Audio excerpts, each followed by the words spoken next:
motivation cause it resonate with my thoughts. Singular vision like a cyclops. Call it psychotic, but I'ma keep pushing until my life stops. No holding me back, not even with some padlocks. This boy going beast mode, just call me Ad Rock. With or without a bag, I'm still in my bag like an AC. Broken in the summer, I get mad hot. If it was easy, then everybody would do it. If it was easy, then everybody would do it. Come on, don't give up now. Come on, don't give up now. If it was easy, then everybody would do it. If it was easy, then everybody would do it. Come on, don't give up now. Come on, don't give up now. Not gonna lie, sometimes I be scared. Feeling it's a deep fear, but the pressure never folds me like some beach chairs. I envision myself on a beach eating eclairs with my feet in the air, sipping free beer. Let me be the light in the dark like a North Star. Let me be the voice in your head when you're feeling lost. Let me be the one when it's down to milliseconds and you don't know what to do. Don't worry, I'll make the call. I was made for buzzer beaters. I was made to be a leader. I was made for non-believers and underachievers, so I'm not the other side is greener. Can't stop, won't stop, can't stop, won't stop, For as long as I breathe, I'ma keep chasing this dream. Come on, yeah. If it was easy, then everybody would do it. If it was easy, then everybody would do it. Come on, don't give up now. Come on, don't give up now. If it was easy, then everybody would do it. If it was easy, then everybody would do it. Come on, don't give up now. Come on, don't give up now.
Hello everyone and welcome to Combo Breaker 2024. We're doing melee singles, top 24 as I said. I'm Cadence and this is my co-commentator Wills. Hello, welcome to Chicago, or Schaumburg. You know, it depends who you ask. A lot of people will grill you if you try to call Schaumburg Chicago, but I think visitors get a pass. Everyone's still saying Chicago. No one here is talking to me about Schaumburg yet. Like, that's not happened in the conversation. Yeah, so like Schaumburg is the biggest place you could be that's far enough away from the city, so it gets people thinking they're in Chicago. But here's the thing, people who live in Chicago, they take the bus, they take the train.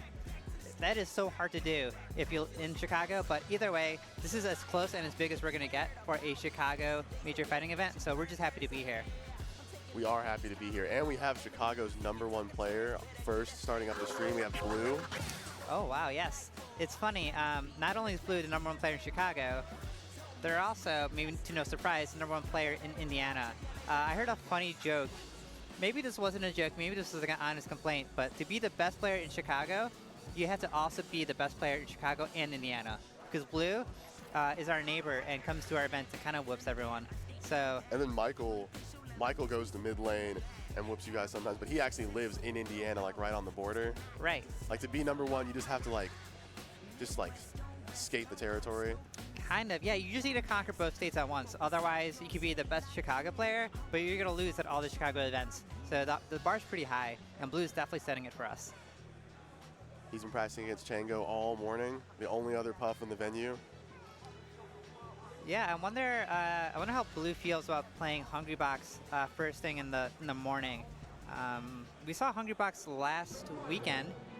Yeah, that was the chair incident, wasn't it? I am already looking at that chair. That was the incident where he smashed the chair. I do not know if Combo Breaker's ready to DQ HBox in the event of a chair smash, or if they'll take Twitter pictures of it.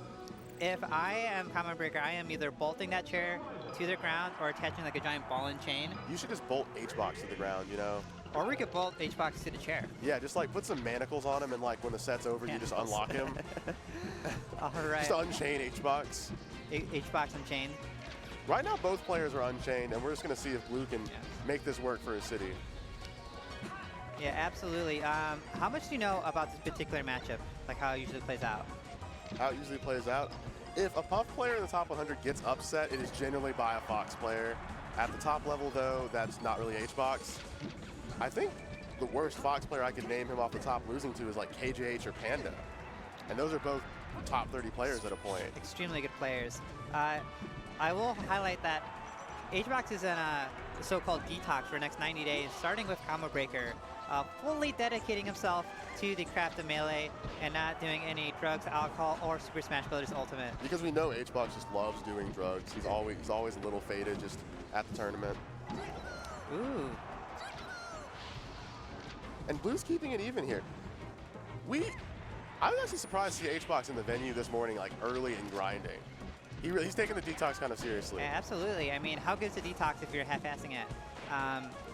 The 45-day detox, just cut it. It's like, I'll start a bit later. Right. And we're hoping, Blue's talking about Far's game plan was not to attack HBox on the plat with any aerials other than just try and poke at the shield with up air.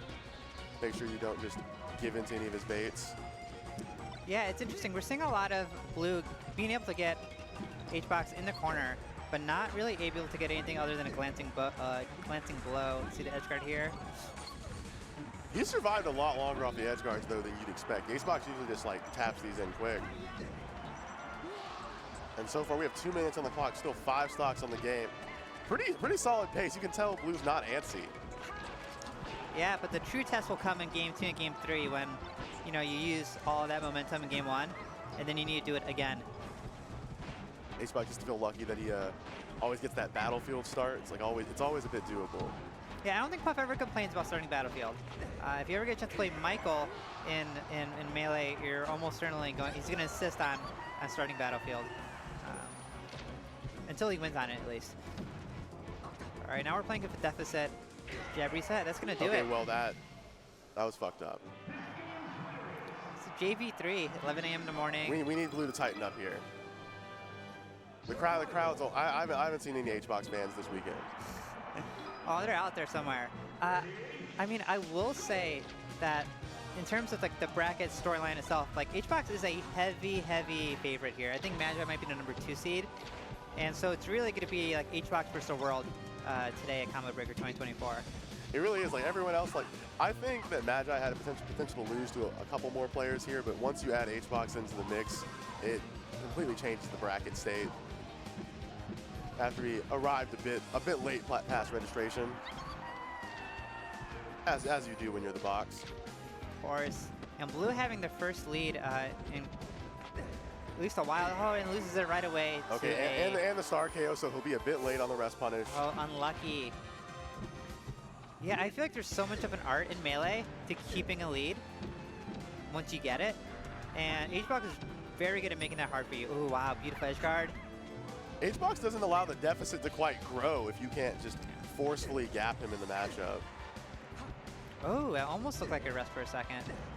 Like we were watching Cassette versus JSalt yesterday, and the games were always pretty close, but they seemed like HBox never lost the pace of anything. I mean, like, the gameplay of a Melee match changes so much, whether if you're playing from ahead or from behind. Like, some characters just kind of suck playing from behind. Puff is a little tricky, however, has a pretty good comeback mechanic with rest. It went from a slow-paced game to a bit of an AGDQ speed run. Right, and now a lot more rest coming out here. And now we have the classic issue where Puff can play from behind, but if you fall behind in this matchup as Fox, it is really brutal. You're just so... Ooh, nice shine. You can't be afraid of the clutch, and... All right, HBox is happy to do that offstage shenanigans. Just a bit of an air dance. Yeah. He's so tapped in, like his eyes have that death stare in him. No, I think HBox has full clarity going into this. Game 3 against Blue. This might be a quick 3-0 if we don't see an adjustment from Blue. Okay, so I did not see the adjustment. Yeah, and now you're already starting playing from behind. That falling up air is kind of dangerous the way it got tagged at 0%. It was a bit risky to go, and you would hope Blue plays the back range a bit more and just tacks on the damage. But now that HBox is at 44, that should be a grab up air. Like, it's hard to execute your game. Like, if you have a game plan, it's much harder to execute it when you're already playing from behind. You want to hope it doesn't shift too much. It's a bit of an awful indicator if you're behind and your game plan changes drastically. That means like the plan wasn't working like very well to begin with, and now you have to completely like rewire what's happening. Right. That's a great point. HBox is doing a great job playing super grounded and getting really rewarded for it. This is the rewire on Chango. Like you have to remember you're not playing Chango anymore. Is this it? Wow. Oh my. Beautifully done by HBox. And we're already looking at 3-stock lead just a minute into our game. This is a Greek tragedy.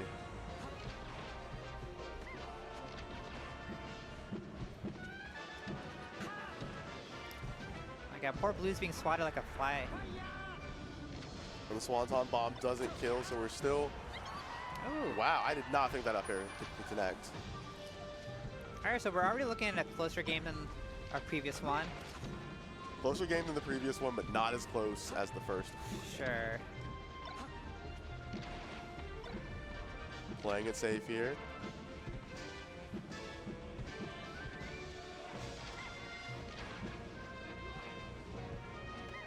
HBox just seems so unbothered, just clearly waiting it out and finding no incentive to approach Blue.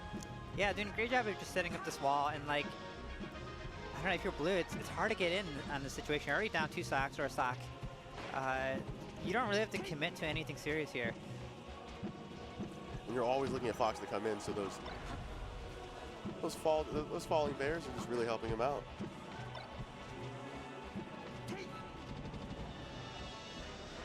going for a bit of a couple unsafe up smashes, but not being hit with the rest of the shield by the box. Still catching that dash attack in the corner. All and right. that will be the set. HBox seals it up 3-0. Honestly, that was a much quicker of a match than I expected going into this. No, game 2 went so quick, and game 3.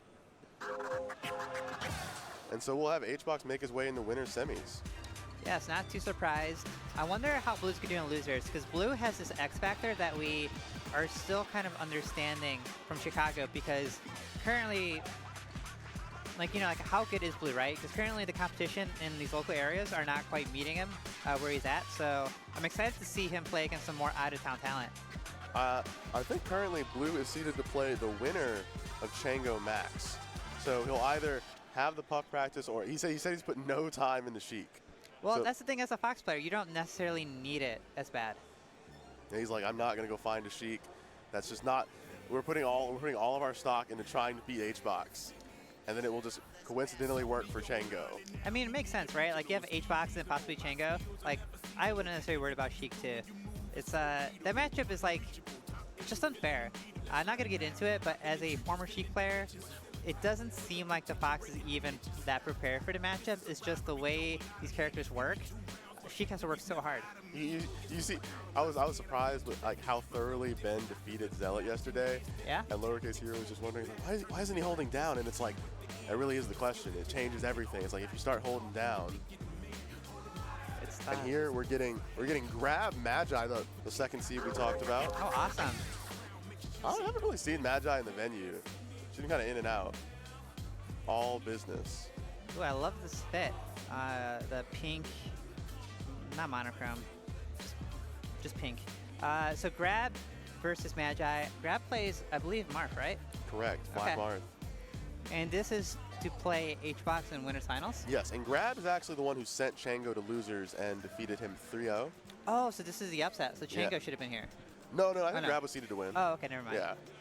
Yeah, no upsets.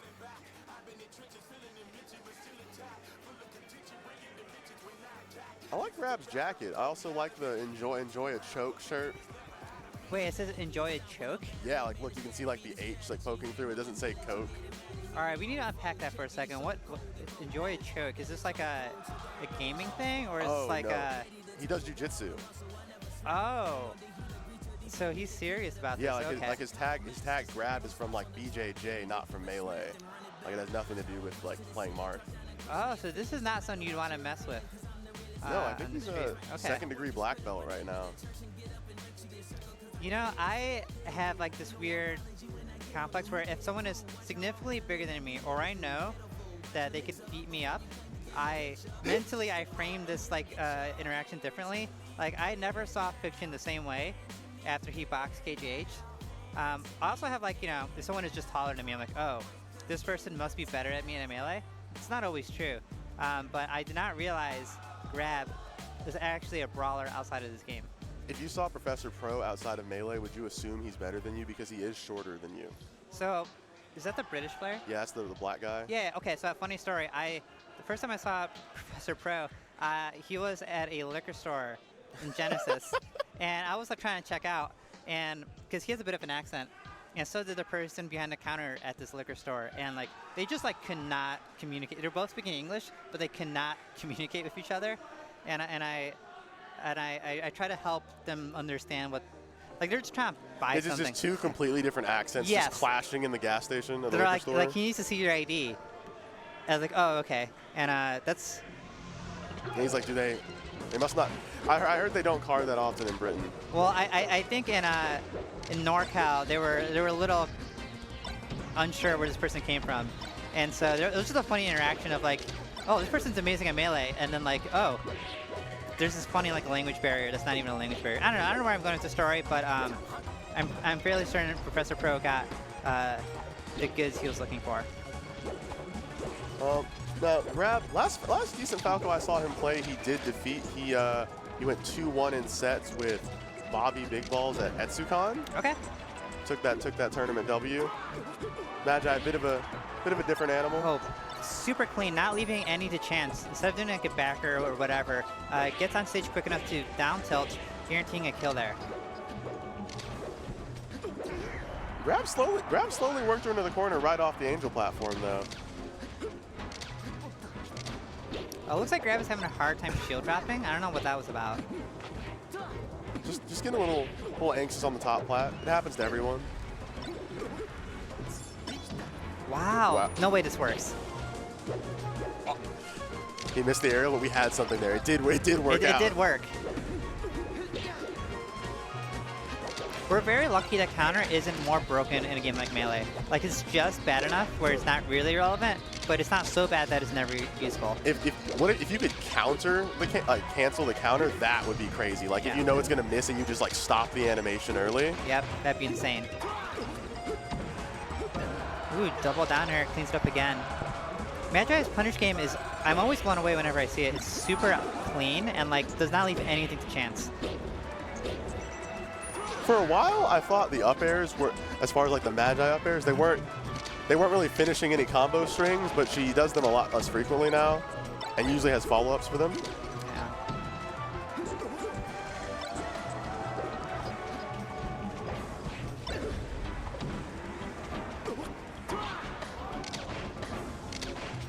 Nips Magi with the Dolphin Slash, gets to return to life one more time.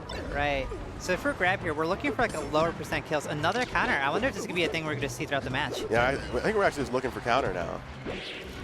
I don't know. The only time I ever try countering something is like when I'm losing or like I'm being outplayed. We'll see if this works out. I feel like it's pretty easy to play around once you know it comes up. All right, so now we might see the counter while he's winning. Yeah, that's true. We might.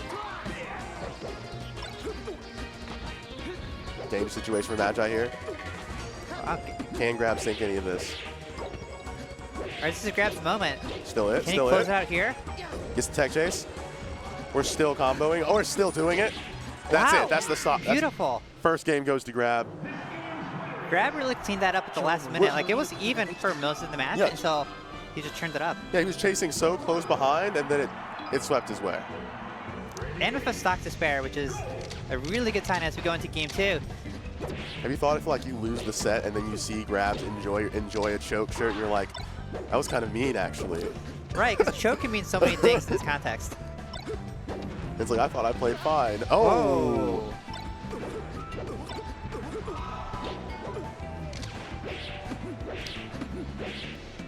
Still not willing to fall behind in the punish here. Also doing a great job around the spacing. Seemingly always outside that shine range. Magi looks a little distressed here. What? That was an alien tech from Magi. Grab unperturbed, still gets the kill.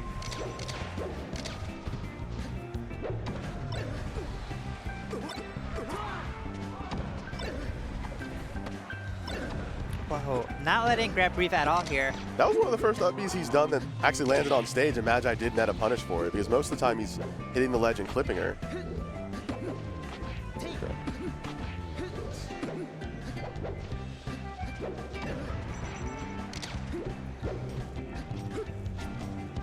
Magi dancing on the top plat a bit here. Yeah, they're just missing each other now. Here we go. Oh, shine up air so clean. Grab wasn't quick enough to like take an advantage as far as like Falco going willingly above Marth. Like, Sure. you have to kind of just chase that situation.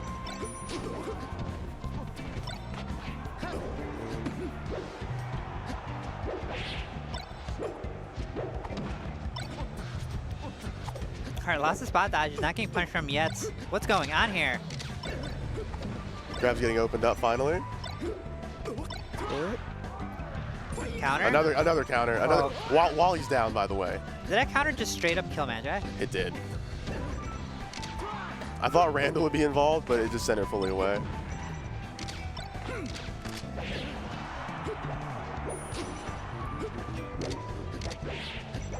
Magi still going to the top plat at these like lower percents where she feels safe. Just coaxing, grabbing, and getting dared one more time. Oh, big miss on this ledge interaction here. Uh-oh, counter? Ooh, Randall, it's so scary doing that up B away from stage, but definitely saves Magi this time. bit too late. Gets hit with the ledge dash shine and dare trade to take that game for Magi. It almost looked like Magi was playing a bit angry that match. Like, that was super aggressive. Did not give Grab much of a chance. No, instead, and the time where she was on the ground, she like refused to bail off of Grab's shield, just kept attacking. All right, so the classic FD counter pick. I imagine with a tag like Grab, you're probably decent at the chain grab, and if not, I'm gonna be extremely disappointed. So let's see it here. Okay. Whoa. Okay, what are we doing here? Are you disappointed? I'm a little disappointed. Well, for that. I know the 0% grab is like a little bit different. Let's see here. All right. Okay. Can you get a kill though? Very, Holy crap. very skilled to find a way to combo that like horizontally. Yeah. And stop the vertical juggle. There's like that weak aerial that actually allowed for another combo. Yeah, the slight bear hit into the F smash.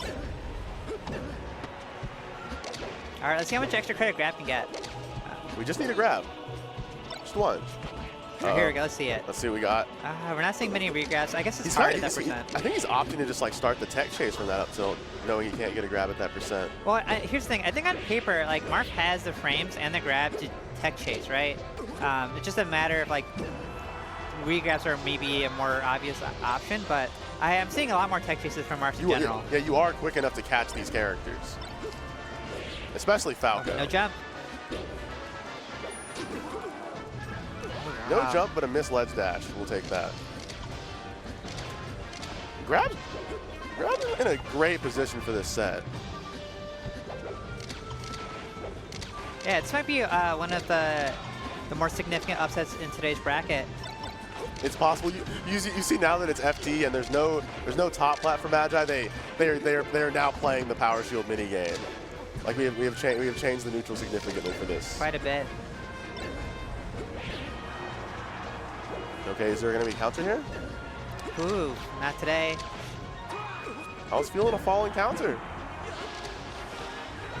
All right, Magi keeping this fairly even still. Let's see how she handles the respawn invincibility. Oh, starts with a huge combo. Oh. Always tapping in those double shines on shield too. Okay. And we're up. Oh, reverse combo. It's my turn now. Might have had to grab her when she was falling there instead of to go for another aerial and let it swing out. Oh my god, that was so satisfying. And now it's Magi's game. Grab's not willing to hand it over just yet.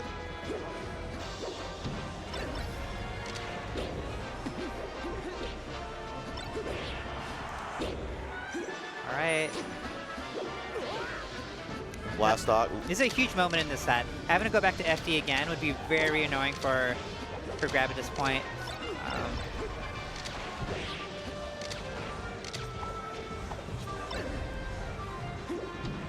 Uh-oh, no jump here. You can only hope to just buffer your shield off of all of these shines. Yeah, and at that point, it's basically an execution test, which I'm not sure if you want to be execution testing Magi right now. Or maybe you do, I don't know, it's last stock. You never want to execution test a character that can shine you. Yeah, it's like, obviously they have the answer, it's just like, can they get it? It's like the price for being wrong for execution testing a Spacey just might be death. Especially if it's someone like Magi. Speaking of execution, this is an insane reversal. Started with like a reverse there, and now Grab is stealing this. Enjoy the choke. Oh my god. Enjoy the choke. That's got to be frustrating for Magi. It's interesting to see how much more emotive Magi is compared to looking at Grab. Grab seems completely like dialed in. Like Magi's facial reactions tell a much different story than Grab's. He looks very stoic, and you can see it all in the face. But she's back in the game.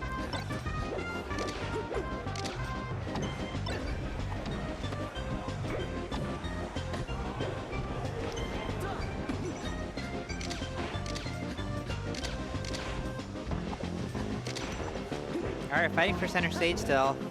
I'll be honest, like, I'm not saying oh, here we go. As many extended grab punishes as much as like really great juggling from Grab. Yeah, like it starts with a grab, but he does not go for the second grab. He just starts going for aerials after the tech chase too. Which honestly might be better if like you're confident in that. He looks confident. Magi back to the top lap, but this is the first time she's really done it at a deficit. And still manages to get that sneaky kill.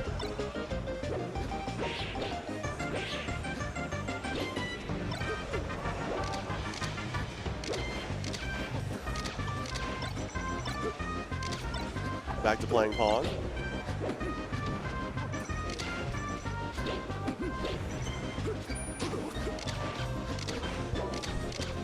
Yeah, this game we're seeing Grab eat way more lasers. Obviously, like the power shield game is going to become a lot more relevant here. All right, edge guard situation. First time he's hit the down throw F smash.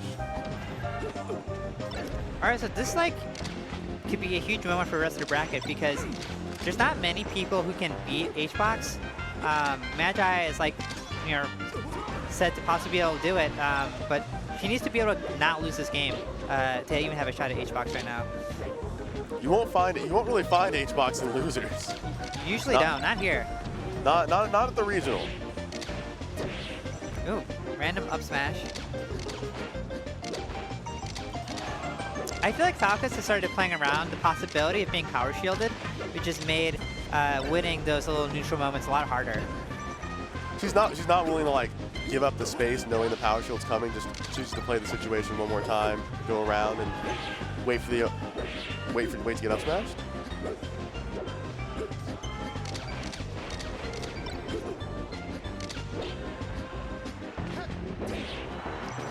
Or keeps it simple. Ooh, kind of lets Magi. I don't know if Magi could really made it on stage. A bit scared of getting Ledge Daster punished on the last stock too. You just like you don't want to take any chances with the Falco here. And now we're potentially. Oh, there we go. Never mind. I was gonna mention arthritis, but I don't think it's gonna be an issue at least for now. Uh oh, starts with a grab.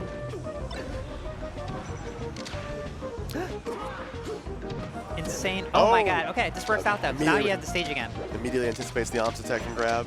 Because you don't need much percent to kill Falco here. The problem still being here on Dreamland is that when if you put the 50-60 on Magi, she will end up going to the top plat. And you're at high percent. Sure. Basically playing this mix-up of like whether she can like fall on you with a bear.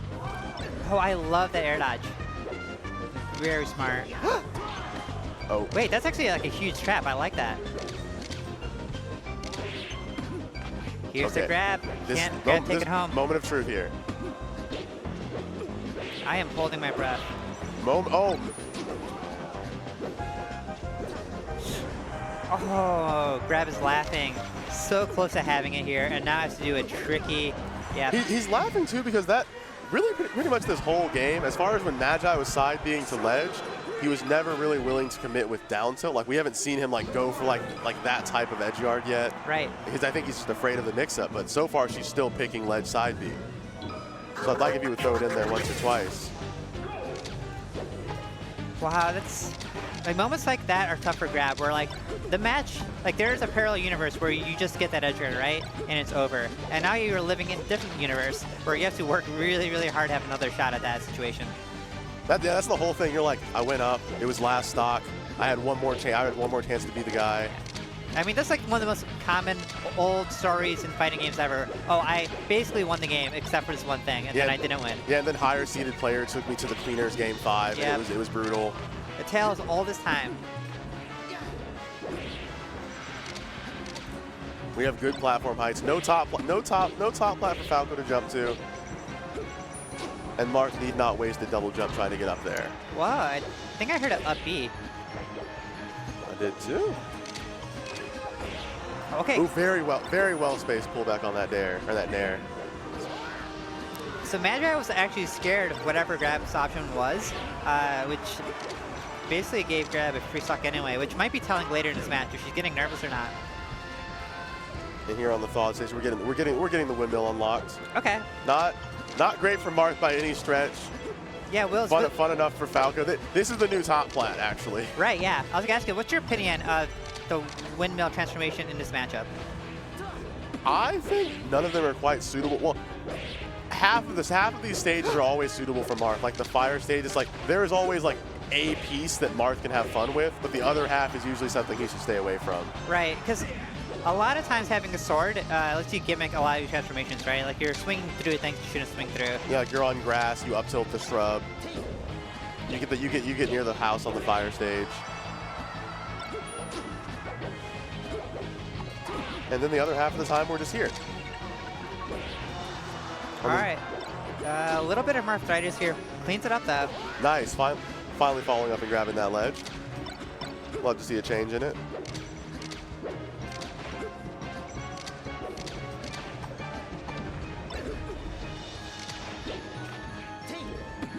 Easy plat juggles. A couple spot dodges from Magi gets her out.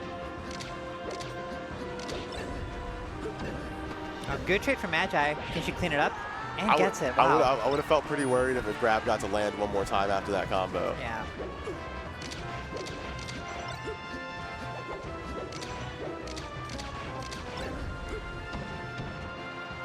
Okay, so we're seeing a ton more lasers, I feel like, in these last couple stocks. A ton more lasers and a ton more preempting grab coming in. Wow, okay, nice dash back F smash. Okay, and we're getting the windmill one more time. And Magi goes like under the windmill for a second, knowing like grab cannot follow up anything over there. Wow. I stand tournament stock, corrected. at least for winner side, needs to clean this up, and we have a last stock game situation. Another kill in the 120s with up air for Magi. You have to wonder if you want to try and wait it out for the normal stage. I mean, I think Grab decided no. I mean, honestly, these platforms probably work fairly well from Marv, so I don't blame him. All right. Magi needs to clean this up here. That's terrific. She predicts him not omstecking that time and rolling towards center. All right, as long as Magi doesn't get cheese here, this is looking fairly good for her, but no double jump. Just another up air kill. And once again, this is like the story as old as time. Yeah, I like basically beat this top player. It was just like one thing that happened, and then they clutched it out. You cannot understate this like hidden.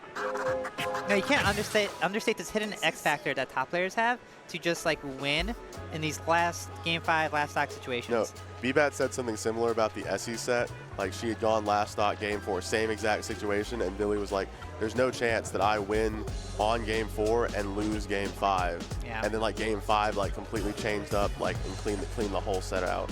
Wow. Speaking of which, I think we may have another BBAT appearance. Yeah, it should be. Never mind. First we have an ad break. But don't leave because of BBATs.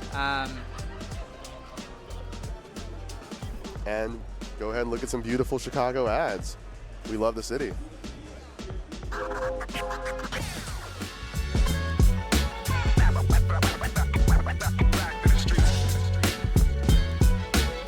More Windy City flavor action coming right to you after this break.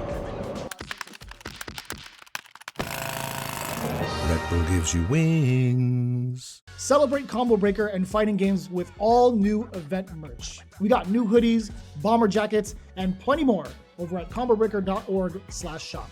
You're really making all of this by hand. Oh yeah. The avocados are hand mashed, the chips are hand tossed, and everything is made fresh. You make it fresh every day. Yes, every day. The Chipotle way is we make it fresh every day.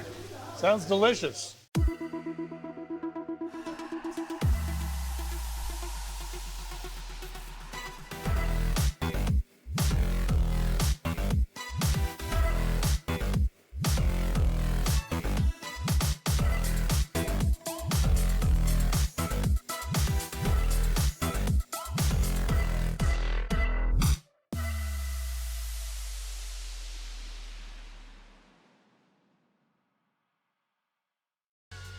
Get ready to level up your wardrobe at Combo Breaker. The Yeti is setting up shop with an exclusive booth featuring official Street Fighter merch and more. Don't miss out on event-only releases that'll make you the envy of every fighter in the ring. Visit theyeti.com/combobreaker to shop the collection online. Sheldon, we think you might be overreacting to our ads for No Shells Pistachios. Ditch the shells? Okay, strip. What? You ditch your shells. Okay, yeah, that's No, fine. guys, I take it back. You want the show? No. You got no the shell. show.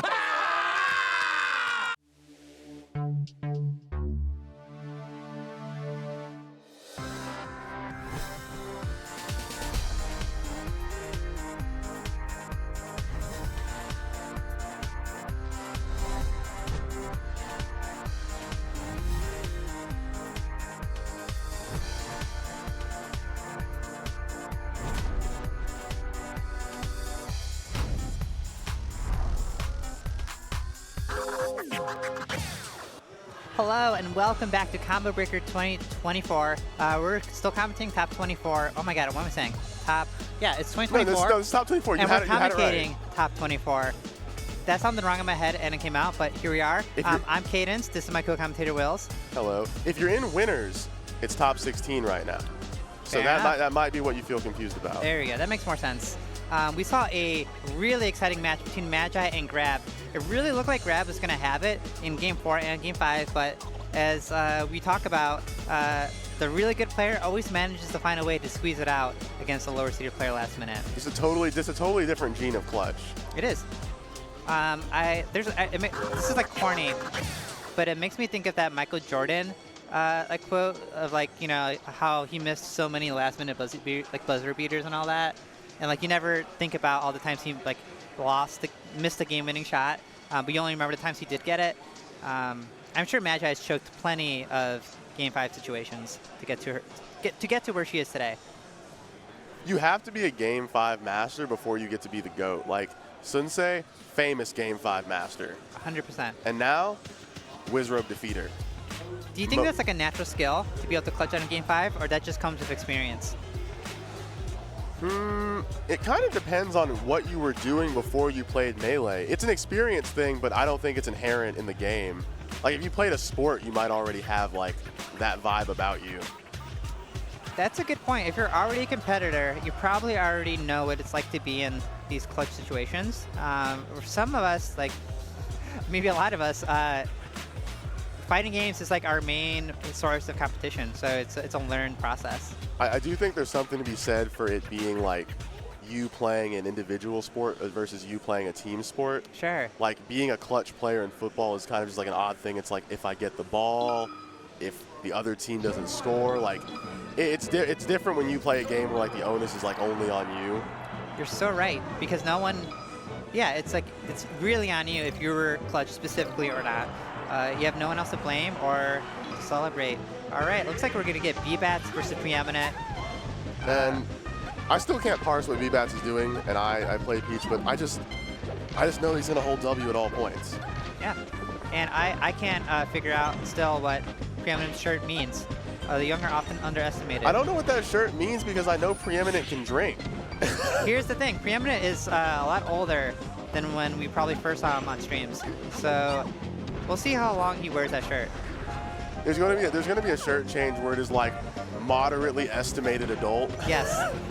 Our adults are occasionally underestimated. Yeah, it's I've hit the bell, this other part of the bell curve. Yes. So you made a comment about B-Bats. You said he's always holding W. Did I get that right? Yes. What do you mean by that? B-Bats never really makes the time to camp anyone. We'll frequently quit out of Peach Dittos or Peach Puff on Slippy, just not really willing to wait. Proactive in the edge guards, in the neutral. I think B-Bats is always attempting to make the first decision. Oh, are you making a comparison between a keyboard? Yes, okay. Yes. That makes more sense. Yeah, WASD. Yeah. Okay, you're always walking forward in Minecraft. I get it. Yeah, okay, so B-Bats always does get in. Now I get it, okay. Light bulb. B-Bats will destroy Preeminent in Minecraft and in Melee, possibly, but definitely Minecraft. Yeah, B-Bats is uniquely aggressive, which is super entertaining, and otherwise could be a kind of a boring matchup. And B-Bats for a second there, we saw when B-Bats landed, a good mix-up for Peach as far as catch Fox before he gets to you is air dodging straight into the ground and being actionable from that. It's because it's risky to punish that spot, right? Because otherwise you can find yourself cornered instead. Yeah, and it's kind of like a slapdash motion where you just have landed on the ground much quicker than your opponent would think you were going to do. Yeah, and when you're on the ground, you could get a down smash off in 5 frames, so it's fairly quick. I wish I knew what either of these sponsor tags meant. They're both really cryptic with just the 4 letters.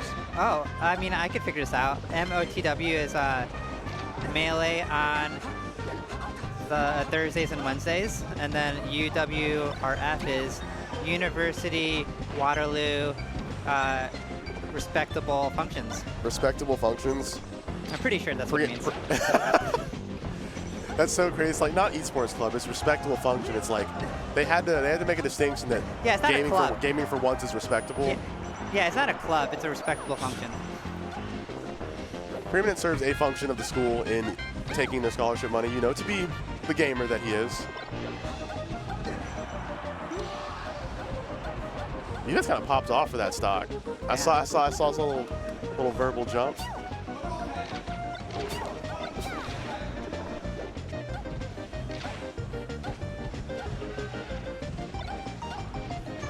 I always feel a bit unsure when you see the Fox just throwing out laser at a percent you know it's not very useful. I just don't know what they're tacking on past like 144.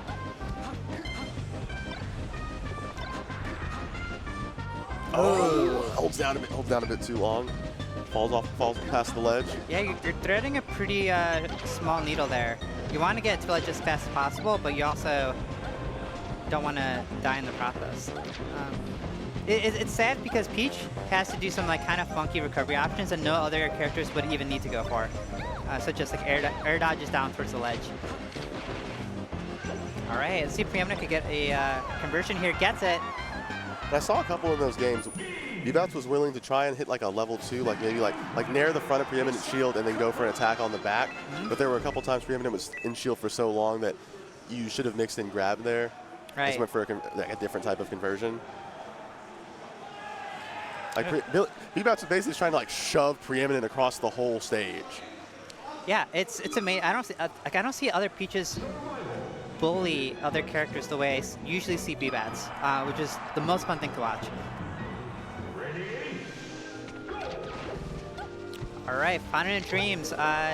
Famously a Peach stage. Sometimes you get a free or unfortunate down smash, and your poor Fox opponent takes like 60 damage. So we'll see if we get any of those today. Did Preeminent switch to blue? I think so. Maybe blending into the stage a little bit. Bit of a ghillie suit angle for Preeminent. A bit of a less respectable function, but we're still here for him.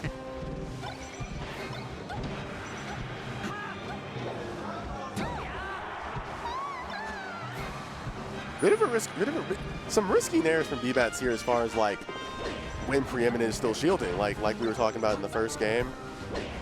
Like was a bit late to punish the up smash and then like slowly drifted forward and allowed Preeminent to punish. Sure.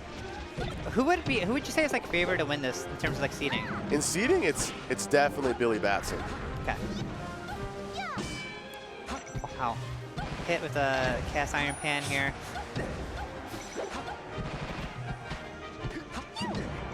Oh, what is this? Are they going to hit each other? This is a good angle? That was actually so patient, because a lot of players just start mashing buttons. Oh, wow. Good enough to hit the SDI up here. It's actually incredible neither players died in that interaction. It's incredible, but I'm not sure which direction.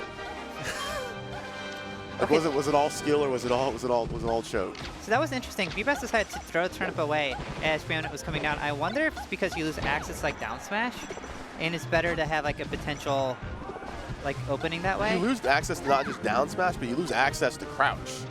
Like, right. It's a lot worse than just that. You can't CC grab. You can't really pull off anything. But being at 120, it's not like Billy had that many options with crouch anyways. Sure. I do like that at some points he's choosing to like re-grab the turnip and just throw it two or three times towards Preeminent. Yeah, you know what? I think it's on purpose because like no way B-Bats could get that combo if he was holding a turnip, and he got like basically 40% off that. You're good to throw out a couple nairs, a couple bears, but eventually you just have to drop that turnip. Preeminent snapping for a second. It's because I underestimated him. Can we talk about that insane back and forth wave shine not dropping it while changing directions multiple times? Huge. Is that it? It was kind of cool, but then RNG took the set or took the game. B-Bats is soaked on that one. The drop dot eyes for the recovery. The amount of hair between both these players is truly incredible. Like they just have so much hair on both their heads. I can't imagine what their like gamer chair looks like. Which player do you think would look better bald? Oh, I know this one. You know this one? Yeah, I've thought about this before. I definitely think Preeminent would look a little bit better bald, but I think they could both pull it off. Preeminent just look more evil, I'm sure. Like it's like because after you shave off the hair, it's kind of like in the countenance. Right. I also, it's a big part of it is like, you know, what does your facial hair look like? Yeah, we're not seeing a lot of facial hair from either player. I think I would do business with bald B-bats. What about straight bats? I think the coalition advises against that. Got it. My lawyers would not like me to be seen with straight bats. But right now we have the regular version.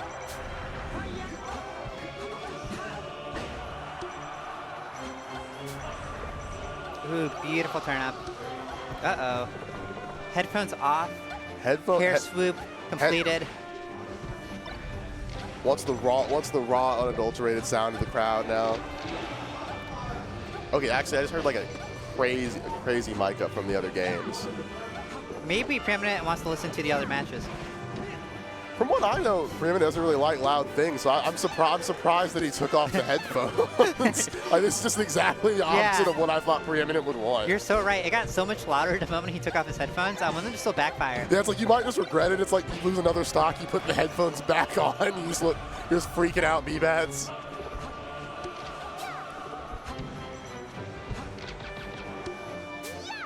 All right, so both these players fairly young. I wonder how much experience they actually have on these transformations, because there's players with like 20 years of playing on the stadium transformation versus like players who really never play it unless it's at a major. I think as long as you've made your like tournament activity, you've definitely been on VOD Stadium a couple times. Like these are players that go to Big House. These are players that go to Genesis. Like, we know what's up. And let's be real. As far as I know, the stage is always transformed, so they're always prepared. I do think it's a bit weird for a fast faller, because it's pretty good for them, but sometimes they just do not practice it. Like, it's not readily available at all times. Right. But VOD Stadium can work. The floaties don't really pick it, though, is the thing. Like, floaties don't have to just like use it as a counter pick and crutch for it. Sure. In best of threes, the stage gets banned a ton.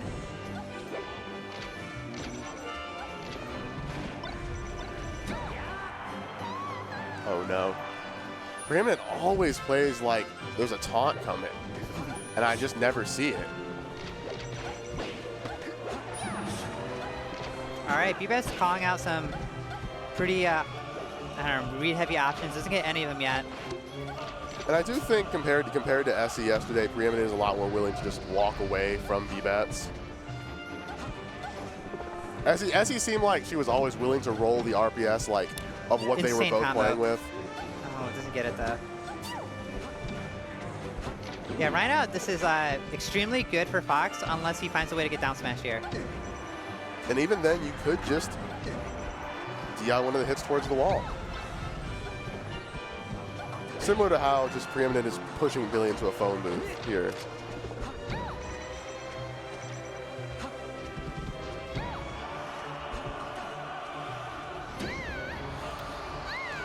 All right, let's see the FD pick.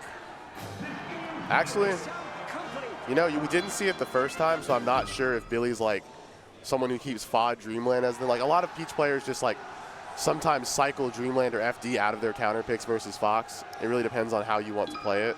Yeah, I mean, it's a matter of like which one comes first. I personally like going for, I don't know, it depends. Like sometimes I like saving FD for last because that one can get a little dicey because there's things that can still go wrong if you're a Peach player on FD. But Fountain is like a little bit more rolling the dice, where like the platforms might just give you the game, maybe not. But it looks like we're going to FD on game 4. We're here for it. I was afraid Billy would be deterred by just Preeminent, the thought of Preeminent trying to circle camp. Oh, it's fine. It's actually fine. Oh, that was so fast. That's still one of B-Bat's greatest traits, is how active he is on edge guarding. He's willing to just always like cut it off at the source rather than like stay on the ledge and just wait for you. Yeah, there was zero hesitation whether Billy's going to go down there or not. And you know Preeminent's tapped in because at 0 he DI'd the up throw forward, because if you DI it behind Peach, she gets a confirmed down smash. Yep. And Preeminent still with the right DI, hits the wave shine up smash. We're gonna see if Preeminent's gonna be one of the game 5 chokers or the game 4 winners here. Here we go. Okay. Get those extra pummels, get that 2%. I love looking at the player cam as a character gets or player gets chain grabbed, because you can just see the sense of defeat come over the player's face. The chain grab is not true to 130. Preeminent. I feel like Preeminent just kind of gave up. I know. Like that. It was not true at that percent. And BBAS knows that too, so I wonder what was going on in his head. He was wondering if Preeminent would do the thing where it's like, at least like, when it's not true, shine me. Yeah. But that just didn't occur. Like I feel like Preeminent just stopped playing the game for a second.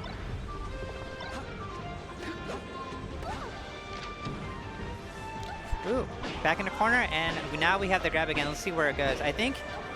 Ooh, Oh, okay. he tries to go for the cop. I like it. Noticing that Preeminent was just DIing away the entire time, tries to get an early kill, barely misses that up smash. Lucky enough to get hit by multiple hits of down smash and be sent back towards center here, but does some unsafe shenanigans in the corner and might just be dead to Billy.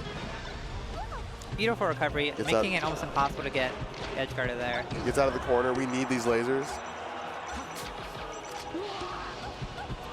I like jumping to avoid even like the at death lasers. Yeah, don't give him anything that they don't deserve. This is a respectable function, okay? It is. And now we have BBAT's winner side tournament stock. Needs to get a grab here early. Otherwise, like, Preeminent does not need many openings to get a kill here.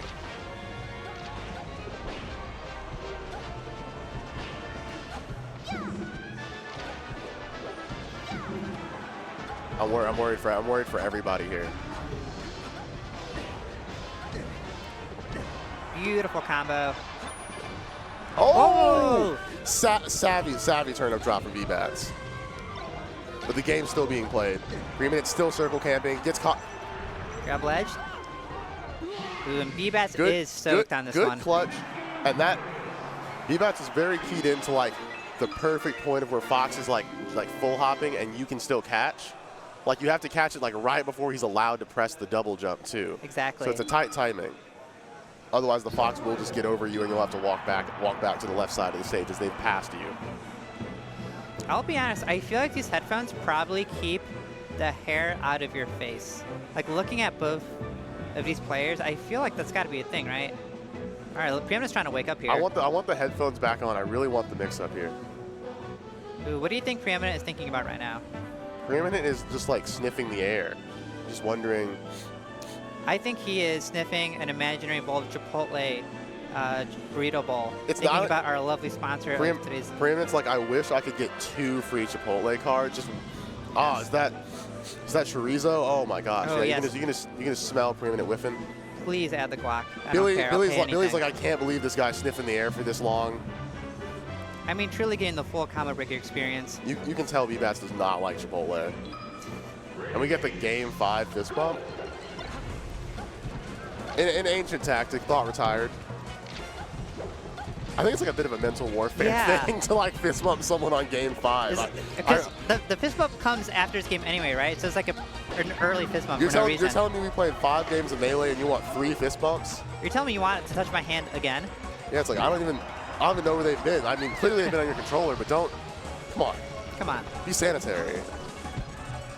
And unfortunately, BBATs evaporated on the first stock. And Preeminent is no stranger to the top plat. Wow. Wow, this is just how it works, huh? Insane opening off of like a parasol. Now we have a Stitch. Yeah, down smash kill into Stitch grab is a bit heinous, but it's what you need to get by. I think Peach needs all she can get here. Huge, no double jump, no anything. This is a rough deficit knowing Preeminent does not have to like be close.